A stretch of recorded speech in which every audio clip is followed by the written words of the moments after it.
BCB থেকে তাকে অন্যায়ভাবে অপসারণ করা হয়েছে বলে অভিযোগ সাবেক সভাপতি ফারুক আহমেদের। এ নিয়ে শনিবার সংবাদ সম্মেলন করার কথা জানিয়েছেন তিনি।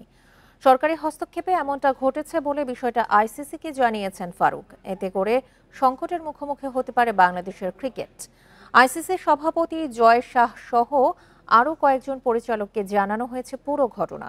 ক্রিকেট বোর্ডে সরকারি হস্তক্ষেপের কারণে অতীতে নিষেধাজ্ঞার কবলে পড়ার রেকর্ড আছে জিম্বাবুয়ে ও শ্রীলঙ্কার।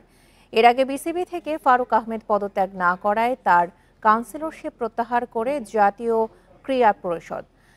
ফলে তার বিসিবি পরিচালক ও একই সঙ্গে সভাপতি পদ শূন্য হয়ে যায়।